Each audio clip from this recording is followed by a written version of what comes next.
Welcome back to Watts, The Obsession. This video is about Shanann Watts and her relationship with Cindy Watts. Actually, this video is mostly about Cindy Watts, Chris Watts' mother.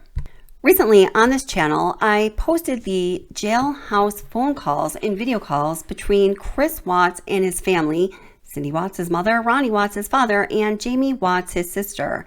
And I noticed the comments, particularly regarding Cindy Watts, were a little bit controversial. I thought you guys might appreciate a little bit of a deeper dive into Cindy Watts, her personality, and her relationship with Chris Watts' wife, who he annihilated along with the rest of his family, Bella Watts, Stacey Watts, and his unborn baby, Nico Watts, and to see what the nuances, the complexities were like in that relationship. Now, the excerpt that you're about to hear is from Cindy Watts' book, All My Broken Pieces, that was originally written by my friend, Kathleen McKenna Hutson, and it was stolen by a YouTuber and then released. But anyway, this is what Cindy Watts had to say in the introduction to her book, All My Broken Pieces. If anyone had been interested or asked me 10 years ago what I wanted, I would have told them I already had it. A good marriage to a fine man and 2 wonderful children. By back then, I have to qualify and say that I mean back before my son married a woman that was wrong for him and began to lose himself. And we began to lose him as well. Our pain started then, and over the next 8 years, our lives tilted downhill and became sadder, more complicated, and filled with growing amounts of unwanted drama and fear, until we finally ended up here, at the bottom, in a damaged, grieving heap, broken into pieces. 2 of our granddaughters are dead. The young woman who was our daughter-in-law is dead, and her family is devastated as well. Our boy is in many ways as lost to us as though he were dead. Our family is in rubble, and the whole world seems to know our names and hate us.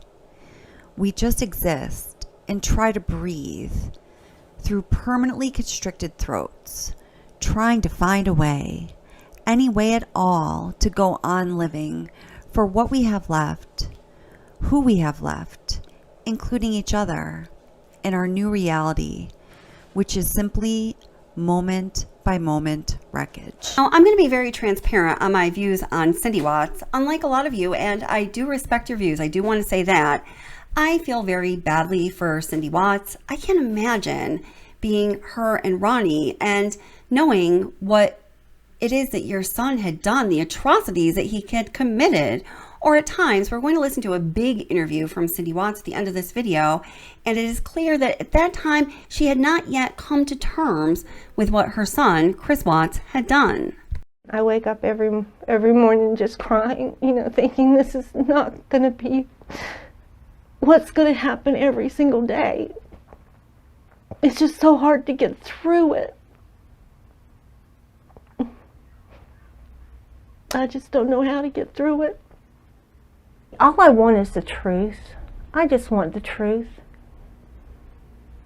That's it. And I know Chris, he would take responsibility. And I guess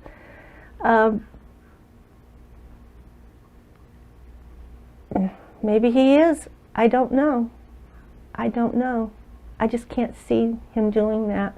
Now, from my perspective, I don't know how you look at the face of that woman and hear what she has to say and see her raw pain and you don't feel bad for her. But I do understand that others of you have a very different perspective. Now, according to Cindy Watts, and it seems to be this way from the photo and video catalogs we have from Shanann Watts, Cindy and Shanann got along just fine, for a while at least, during the middle part of Chris and Shanann's relationship. Now, the following excerpt originally was from Cindy Watts being interviewed by Dave, who used to have a YouTube channel, Seeking the Truth with Dave, and is now on a different platform. And I actually got this audio and video excerpt from the channel Crime Catalyst. It was Crime Catalyst video about Cindy Watts that actually inspired me to do this.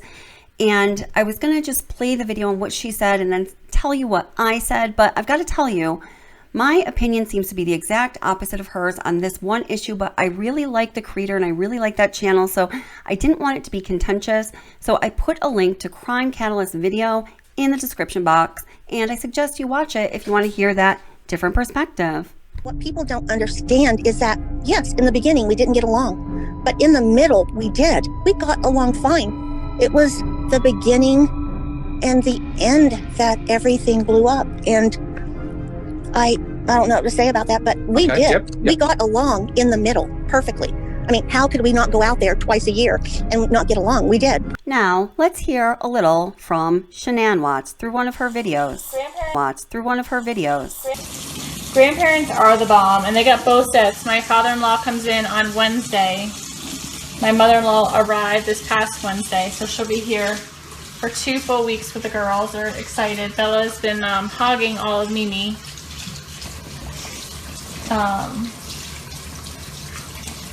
But they're getting good grandparent time in, so it's fun. That video was recorded on January 29th, 2017. It's a video of Shanann, Bella, and Cece greeting Cindy Watts at the airport. She's right there. Go give her a hug. Go give her a hug.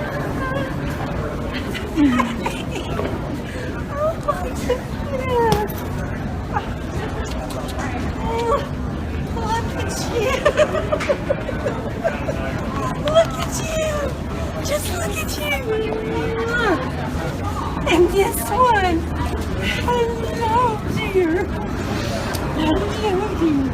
Ah, they are so adorable! Well, I have always said this about all of the grandparents, the Watts grandparents and the Rusick grandparents. They had an excellent relationship with their grandchildren. And here you can see that Bella is so sad after that visit when Mimi and Poppy came to watch the kids while Shanann and Chris went on one of their Lavelle trips. Bella's so sad that they left. Mimi, Poppy. I know, but you'll talk to them on the phone later. They had to go home. I'm going to have Poppy.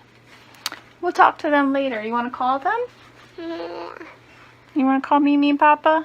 Uh-huh. Okay. Do you miss them? Yeah. Uh-huh.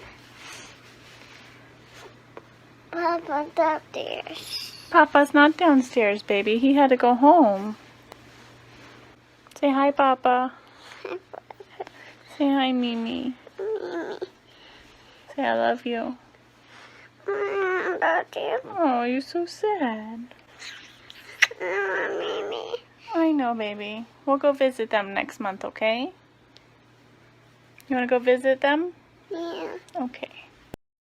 Now that trip that Cindy and Ronnie took to Frederick, Colorado marks an interesting time with the Watts grandparents, Chris Watts' parents, and the Rusick grandparents, Shanann's parents. At this time, Shanann's parents, Sandy and Frank Rusick, were living in Colorado with Chris and Shanann to help out with the kids. Separately, both Cindy Watts and Sandy Rusick point to this time as being a time of conflict between the two of them, between the two grandmothers, Cindy Watts. In a letter that Sandy Rusick sent law enforcement after this tragedy happened, Sandy said this about them moving out to Colorado and the interaction she had with Cindy Watts while she was out there. Shanann got pregnant with Celeste, and pregnancy was really rough on Shanann with her lupus. Very high pregnancy again, high-risk pregnancy again, but only this one was worse for Shanann. Water weight gain, severe back pain, shortness of breath, pains in her chest, fatigue, exhaustion. My husband and I sold everything but our house and moved in to live with them to help our daughter in every way we could. Frank and I had to work to pay our bills too. We were there for 15 months. Chris's mom came out to watch the girls for a few days while Shanann and Chris went on a business trip with Lavelle, her company, 4 nights, 5 days. During that time, we weren't allowed to see our grandchildren or even eat dinner with them as soon as we got home. She brought them upstairs and stayed upstairs. She wouldn't let us hold them or anything. I found that very odd. One day I asked her why. She said, "What the hell am I here for then?" She screamed in my face in front of my granddaughters and said that I was very controlling. I was just like, wow. I text Shanann over and over again and she said, "Relax, Mom. I'll take care of it when we get home." It was ridiculous. I never spoke to Chris's mom again. I had enough. And of course, Cindy's side of that whole saga is very different. And she says that she didn't do anything like that. And she says that Sandy made it very hard for her to visit with her grandchildren. What is the truth? Only the two of them know. In the 2024 interview between Cindy Watts and that guy, Dave, Cindy Watts talks about a few things that are mostly surrounding Nutgate and the fact that she and Ronnie did not attend Celeste's birthday party, which took place in North Carolina, that happened shortly after that whole Nutgate explosion. And she also talks about how they did not attend the wedding, which is something that I personally always question. I mean, I don't know what happened, but I just can't imagine not attending my son's wedding. Come hell or high water, I know I'm going to be there. And also why they didn't attend the funeral, which is something I do understand. I mean, Chris Watts was understandably public enemy number one at the time the funeral was held, and, well, they are his parents. But listen here to what Cindy has to say. Very first weekend, we went shopping. The very first weekend she came down here, we went shopping. We got everything. We went to the toy department. We went all around Walmart. We got everything they needed. And honestly, the first weekend wasn't that great because the very last day, I had a hair appointment, and, I went to it, and I had to go by Ronnie's place and fill out some paperwork because we were buying a car. And I did leave my phone. I forgot my phone at that person that did my hair. And I didn't hear my phone ring, I guess. And Ronnie told me Shanann's been calling and calling. And I said, why? He said, she's really mad. I said, why? So I called her, and she was so angry with me. It really hurt my feelings because I thought we were getting along so great. It hurt my feelings. She said, you left me here. You left me here with these kids. And I'm thinking, Shanann, they're your kids. I'm sorry. I forgot my phone at the hairdresser, and, I said, I'm sorry. And she was angry at me, and that really hurt my feelings so bad. And, Frank came and picked her up, and that was the end of it. But I did call Chris, and I said, Chris, I think she's mad at me again, and I explained to him what happened. He said, Mom, just go with it. Just, this is the way she is. Just go ahead and pretend it didn't happen. Just go with it. I said, okay, all right. I just wanted to let you know I didn't cause any problems. I didn't do anything. And the chocolates that Cece got into was my mistake. I forgot I had chocolates out there, but obviously she wasn't allergic because Shanann just laughed. She just laughed about it. And I just knew then, and like I always knew, they weren't allergic to anything. Nothing. Not one thing. On the day of Nutgate, which I believe was June the 9th, I think it was July the 9th, I think it was, or June the 9th, July the 9th, I think it was. Yeah. It was a Saturday, I believe. Yep. It was a couple of weeks later, I think, was Cece's birthday, or a week later was Cece's birthday party. They held it a week later, I believe. The ice cream. Okay, so people need to understand that there was certain ice creams that were in the freezer. Now, Shanann was present at the house at the time, is that correct? Yes. When all of this was taking place. So Cece went over and she went to the freezer because the kids were having ice creams, is that correct? Nope. No? Okay. Nope. Can you explain the ice cream story to us, please? My granddaughter went and got an ice cream and was eating an ice cream. And Cece had a fit. I mean, she was screaming and yelling that she wanted the same thing that my other granddaughter had. And I did say, well, sometimes you can't get what you want. Cece, wait, honey. Cece, wait. It's Bella's turn. Cece don't like sharing. Thanks, Shannon. We got to catch up. Come here, baby.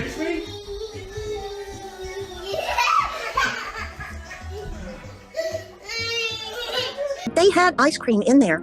They had their own ice cream that Shanann said it was okay for them to eat. So, I mean, Shanann didn't have to, you know, hug her and say, I know, honey, it's not fair. It's not right. I mean, that wasn't the right thing to do. Just go in there and give her her ice cream in a cup, in a bowl, in something. I mean, yeah. So what you've actually got is Shanann's present. Okay, this is the whole thing. So why couldn't she go ahead and get CC her ice cream? You know what I mean? Why couldn't she? Why was it your responsibility? Well, that was your house. She's the parent, okay? Because my daughter brought her children over. That's what I believe. You know, right now, that is what I believe. I mean, everything changed when my other 2 grandchildren came over. Everything changed. Her demeanor, everything changed. And so Jamie left. So Jamie dropped the kids off and she left. Is that correct? Absolutely. Yeah. Okay, so it was you, Dylan, Dalton, Bella, and Cece, and Shanann. Is that correct? Yes. Okay. Now, so the ice cream saga's come and gone. There's still no yelling in the house. There's like no one's yelling and screaming and carrying on, and apart from Cece having her little mini fit. All right. And then Shanann, did she want the kids to go off and have their afternoon nap? Yes. But my granddaughter went in there with Bella and, you know, was laying down with her because they absolutely connected. Both Jamie's kids and Shanann and Chris's kids, they all connected. They were happy together. You know, they don't see this grown-up silly stuff. You know, they were kids and they were happy and they were jumping on the trampoline and in the pool and, you know, and they came inside and Shanann said they had to have their nap. Well, I don't want to say my granddaughter's name. That's fair. Yep. Yeah, my granddaughter went in there with Bella and she said, no, she can't be in here. Yep. In that letter, it was made out that, you know, you just didn't care for, you know, anyone because she didn't go to the birthday party. Now, before you answer this, I just want to reiterate to everybody, Nutgate happened. Yeah. Cindy was accused in front of 4 kids of trying to kill Cece. Yeah. Okay? But Dave, let's go back to the wedding. The wedding was something that I wish we would have gone to, but it almost made it impossible when Shanann kicked Jamie out of the wedding. And then Jamie said, if I'm not going to be in the wedding, my kids aren't. So, you know, Dalton and Dylan weren't in the wedding. She kicked Jamie out of it. And is that because she believed Jamie didn't post the invitations? Is that the... Nope. She believed that Jamie couldn't get off of work. Yep. There for every little thing for a week. And Jamie said, you know, I'll get my nails, tell me what color nails, you know, and I'll get them done here, you know, but I just can't make it for every little thing. But I know she didn't want Jamie to be in the wedding. She wanted her friend in Colorado to be in the wedding, to be her maid of honor, and she wanted her kids to be in the wedding. And that's exactly what happened. So I called every single person, and none of them were able to make it. None of them were able to make it. So what are you supposed to do? It's not true. Nobody came to her bridal shower because they obviously didn't want to be there. Only her one friend came, and that was it. Yep. What can I do about that? So you've explained. Yep, you've explained the wedding. Okay. All right. Yeah, my family was there. Yep. Okay, so going to the birthday party. The birthday party, Ron, I wasn't going to go. I already knew I was not going to go after she accused me of trying to a CC. I said, I'm not going, but Ronnie, you can go. And so he was going until that morning. She started posting, you know, about what had happened. And Ronnie said, oh my gosh, she really doesn't want us there. She does not want us there. This is why she's doing this. She's posting about everything that already happened. And Ronnie said, I'm not going. I'm not going to go. Well, that's fair enough. I know, but a lot of people, some people just go and do it, you know, and I don't know. I'm not like that. I'm just not. And the birthday party, all of these things we didn't go to. I know we didn't go to because we weren't welcome to be there. How can you go to a place that you're not welcome to be there? I couldn't go to the wedding. We weren't welcome. We couldn't go to Bella's Cece's birthday because we were not welcome there, and to the funeral. I don't see why people don't see that. Okay, so just to give you a taste of the kind of things that Shanann was posting on Facebook for everybody to see, and this is just one of many, many, many. and I'm going to read a couple more. So this was July 9th. I think that was the day of Nutgate. I need to vent to people who understand. My 2.5 is severely anaphylactic to most all tree nuts, and we are visiting in-laws. So is it most or all? I don't know. I specifically said we can't have them in the house when we stay. My mother-in-law stated we don't buy them. I specifically mentioned the one she is deathly anaphylactic to as well. I arrived on the floor shelf of her center island. There was a big bag of pistachios, big bad one. I removed immediately. Today she lets her other granddaughter eat ice cream that has all tree nuts in front of and next to my 2.5-year-old that can't have them. I said I didn't appreciate it and removed my daughter. Her response was she has to learn she can't always get what she wants. I'm beyond furious. She's telling me I'm overreacting when my child's life is at risk. Okay, now I have to say, based on the foods that we know that Celeste was eating throughout her entire life, including after she was apparently diagnosed with an anaphylactic tree nut allergy, I do not believe that it's possible that Celeste Watts had a tree nut allergy.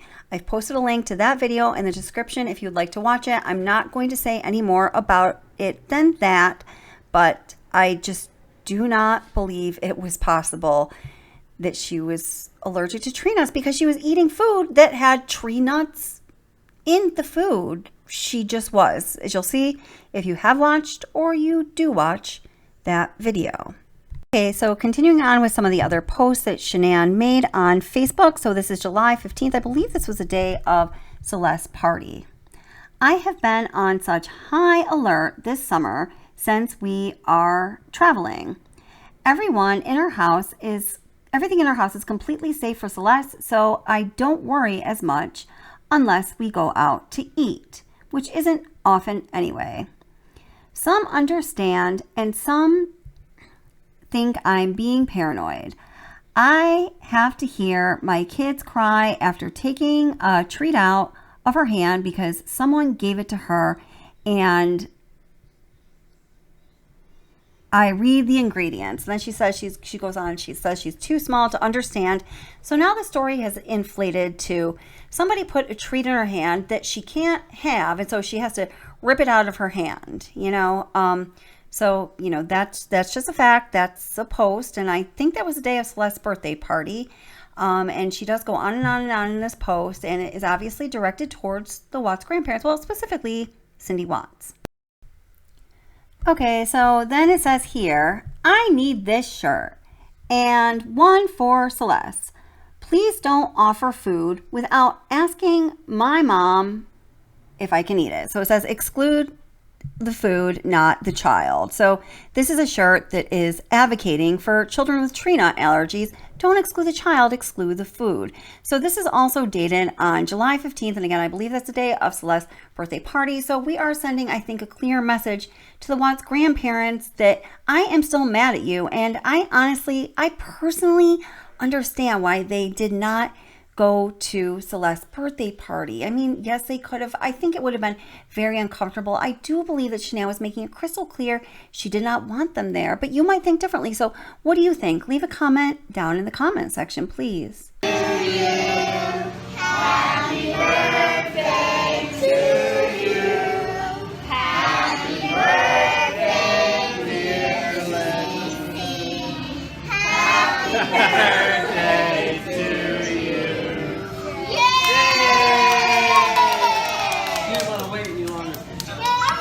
So clearly the relationship between Shanann Watts and Cindy Watts was a rocky one. It started out with some tension, and ultimately Cindy and Ronnie and Jamie did not go to Shanann and Chris's wedding. And that is the one thing that happened that they did that I just don't understand. I do not understand how they didn't go to their only son's wedding, but that is a decision they made. It's in the history books. That is what happened. And then according to Cindy and to Shanann as well, there was a time throughout Shanann and Chris's marriage where they got along just fine. And then again, at the end, towards Nutgate, everything unraveled. And I think Nutgate was a really big deal in the ultimate fate of this horrible, horrible tragedy that happened that lost these beautiful lives of Shanann, Bella, Cece, and unborn baby Nico. But Chris Watts himself cites this as like a turning point for him, where he just felt after Nutgate happened, he felt that Shanann was alienating him from his family, and for him, that was just unforgivable. So here, let's listen to Cindy Watts' interview. It was her first interview after her son was charged with the horrible crimes he committed, and she is still clearly trying to come to terms with her new reality. Please leave a comment down below and let us all know what you think about this interview. We all want to know what you think. All I want is the truth. I just want the truth. That's it. And I know Chris, he would take responsibility. And I guess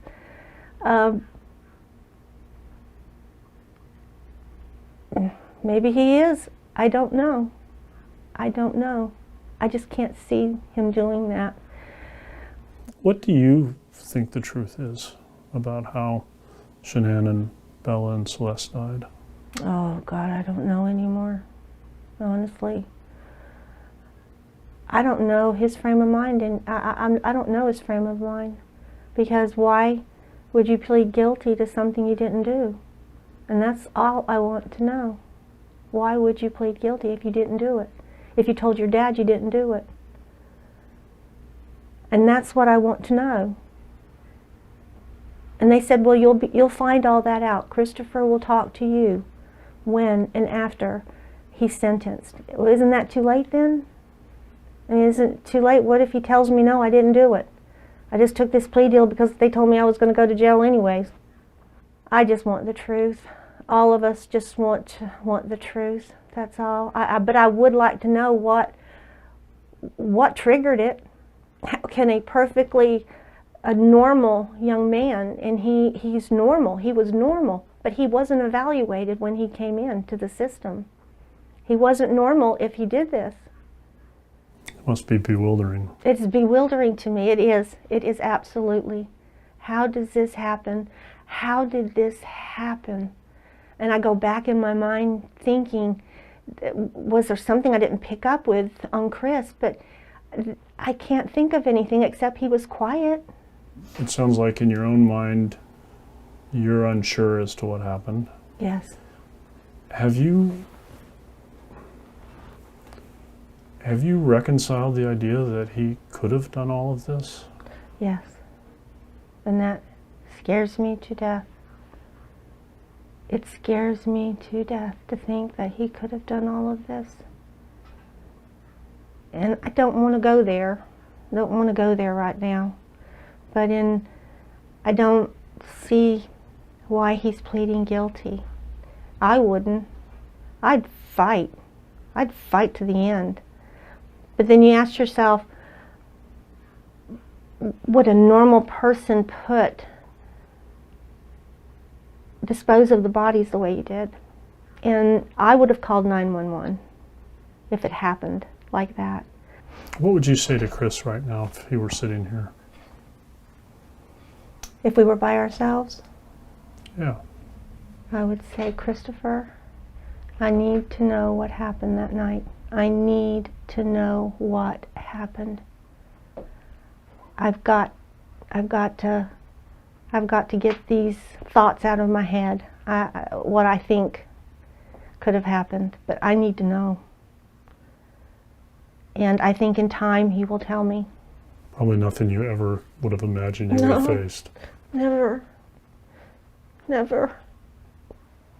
No, and not from the son that I raised and Ronnie raised and our children, you know. We just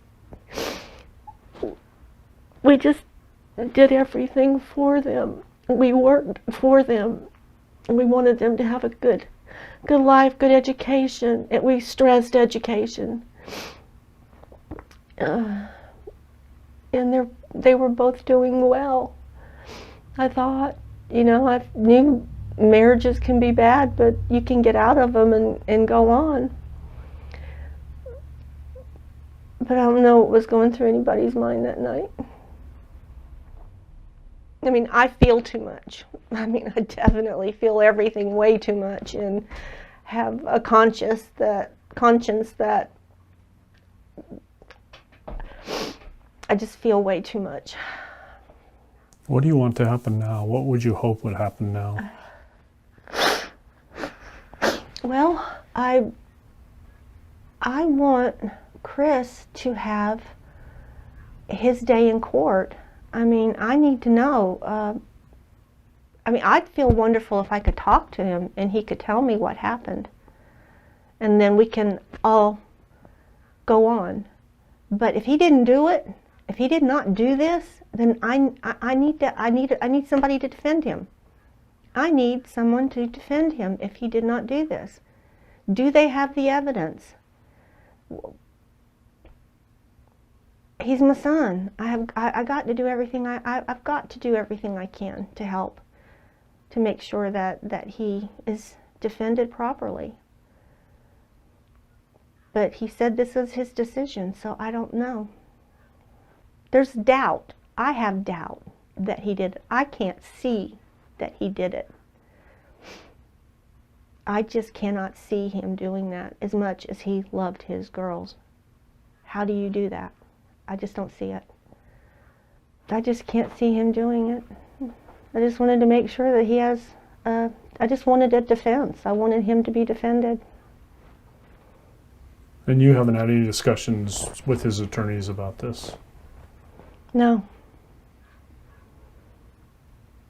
I asked them, do you know what happened? They said no. We don't.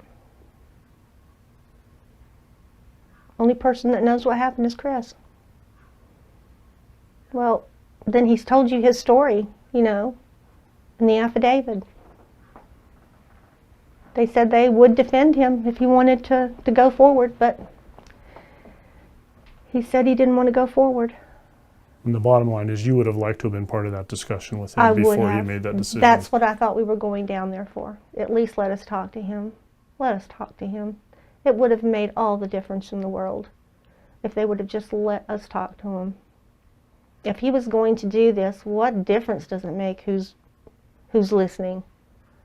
But he has our love. He has our unconditional love. I will never abandon my son.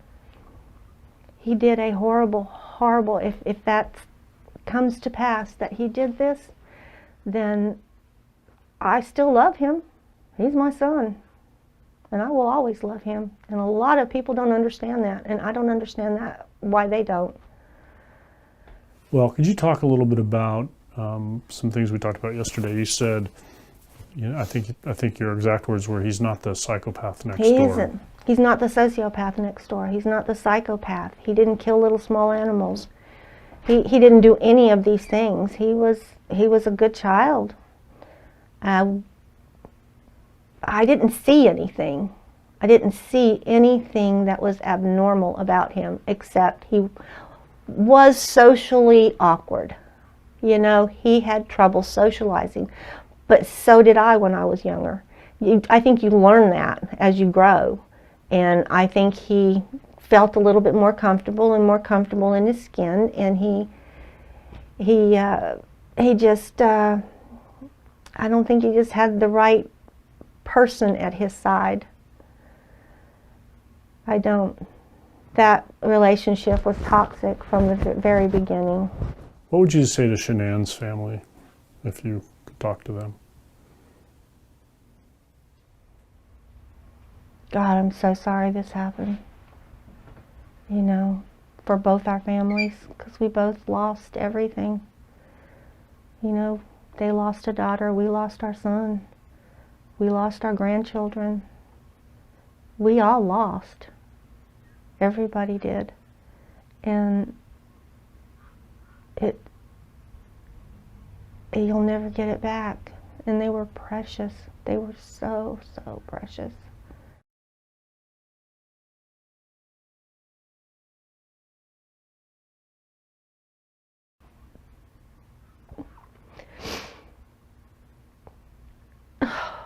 Tell me about his childhood. Did he play sports? Was he in scouts? What kinds of things did he do? He played sports. He played sports from the time he was 5 years old up until he was 17. And he was in basketball, he was in baseball, he was in football. And loved NASCAR. He and his dad went to the NASCAR races all the time. Loved sports. And he was a good kid. Had two best friends, and that's who he grew up with, and still are friends with them today. And there's nothing that would have predicted any of this could have ever happened. Yeah. Nothing in his childhood at all. I would have never in a million years thought something like this could happen to him at all. You didn't see things like him getting into fights? Or... No fighting.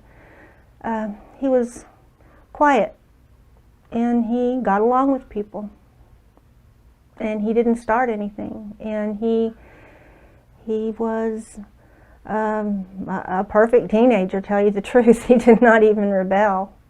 He wanted to go to NASCAR Tech. We made that possible for him. What did he do after he finished school? He worked at the dealership as a service technician and was making good money and loved it. He bought a toolbox, and he started buying his tools, and enjoyed it. He was doing well. When and where did he meet Shanann? They met, and he liked her, she liked him, but it didn't, I don't think that was love at first sight or anything. They took a little while and I guess got to know each other and, you know, dated. It was always a little strange that she always said a lot of things about Chris in front of me that I didn't like. Like, this isn't the kind of person I would date. He doesn't know how to do this, or he doesn't know how to do that. He looks like a skater boy. Look at his hair. Look how much stuff he puts on his hair. It was just on and on and on, and I just got a bad feeling. And they got married in 2012. Did they get married in North Carolina? They did. Mm-hmm. How was that? We didn't attend. Really? Mm-mm. We didn't attend because Shanann and I just couldn't get along, and I didn't like the way she treated him. What do you know about their marriage and their issues? Oh, very little, very little. You can only observe. I could only observe what I saw when I was around them. Christopher always seemed anxious, and he when she needed something, I mean, he would run. He wouldn't walk, he would run, he would get it. He just always seemed to be right there at her beck and call. And did that seem odd to you? Or? Very odd. It was very odd. He just seemed nervous. So how much did you see them over these last 6 years? Probably twice a year. We would go up there. Did you stay with them, or? Yeah, we would stay with them, and stay a week, and then come back home. Tell me about Bella and Celeste. Oh, Bella was just like Chris, just like him, shy, cautious, conservative. Cece was a ball of fire. I mean, she was fearless, completely fearless. She just loved to run. So they were wonderful. It breaks my heart to know that they're not here. They were beautiful children, beautiful children. What did they call you? Mimi. Mimi? And how about Ronnie? What did they call? Papa. Do you think Chris loves Shanann? Oh God, he loved her. Yes, I believe he loved her at first. I believe he did. But I think as the years went on, I think it just being in a that kind of a relationship, which the social worker even said that marriage should have ended a long time ago. Shanann's pregnancy, and what did Chris tell you about that? Was he excited? No, I don't think he was. I think it was a shock to him. And he said that they have been talking about divorce, that they are not compatible anymore, and he was not happy anymore. And I finally thought, he's finally seen the light. And I take it Chris had never been in trouble with the law? Never. He's got one speeding ticket and didn't even know about that. Tell me what happened when they were reported missing. What did you find out? How did you find out? Who told you? I think Ronnie called me. Ronnie called me and said that they're missing, and I thought, I don't believe it. I didn't believe they were missing. I believed that she was going to punish Chris. She was just going to punish him, take the girls, and just punish him. I had no idea of anything else. Christopher called and said, Mom, they're searching the house. I said, okay, that's fine. I mean, and I still was not worried. I was not worried. I just thought Shanann had run off with girls. So walk me through the sequence of events over the next few days. Did you and your husband travel to Colorado? Ronnie did. Okay. Ronnie did. And I mean, Christopher let everybody come in. Her phone is there. Her purse is there. Everything is there. But there's no kids and there's no Shanann. And I was not worried. I thought, she has just gone off and I'm going to punish you for this and you can worry about me. But when Christopher called us and he said, I said, do you want us to come down now? He said, tell Dad I need him. Tell Dad I need him to come down. I said, what about me? He said, no, Mom, just stay. Just send Dad. And he picked him up at the airport and they drove to the police station. And Chris still didn't say anything to him. Nothing. He had already been interrogated 7 hours prior to that. He had already let the police go into his home, search everything. He was going in for another interrogation. The next thing, after 5 hours, they called Ronnie and said that your son wants to talk to you before he tells us anything. And that's when Christopher broke down and cried and said, I'm sorry, Dad. He said, I went into a rage and I killed her after she killed Cece and Bella. And he found out where he is and then they wouldn't let him see him. He couldn't see him. And so he was going back to the airport when his public defender called him and told him to come back. And that's when Ronnie met his public defender. And so talked to her for a while, and they kept in touch with us and let us know what's going on. And then what was the next update that you got? Was it?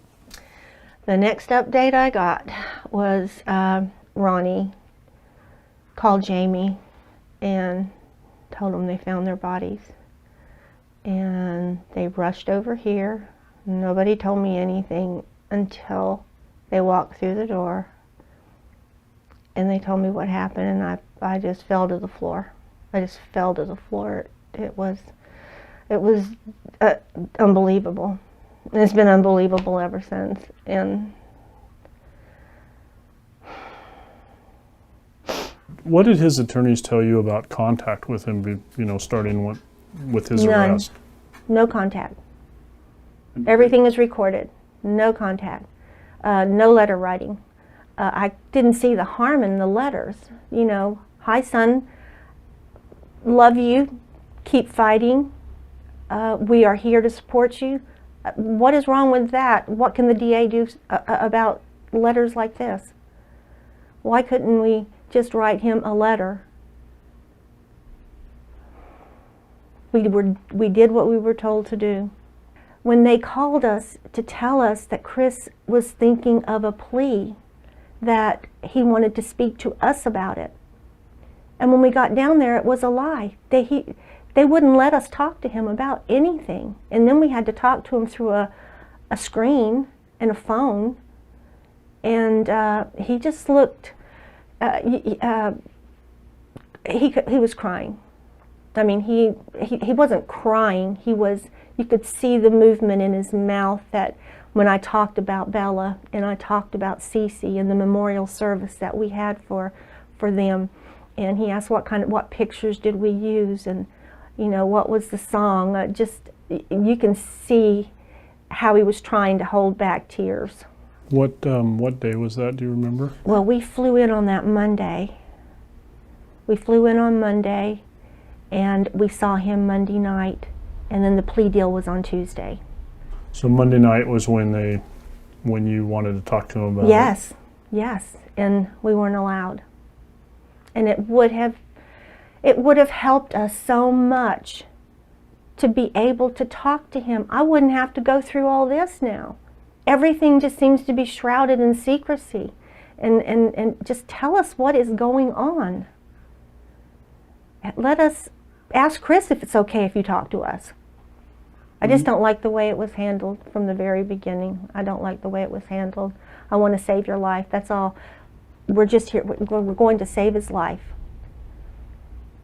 We want him to get life in prison. It was like they already knew he was guilty. And this was the end of it. Were you worried about the death penalty being a possibility? No, I didn't care about the death penalty. Nobody's going to die in Colorado. I don't think anyone has, one person? And Colorado is changing. So people stay on death row forever. There was I think he'd be safer on death row.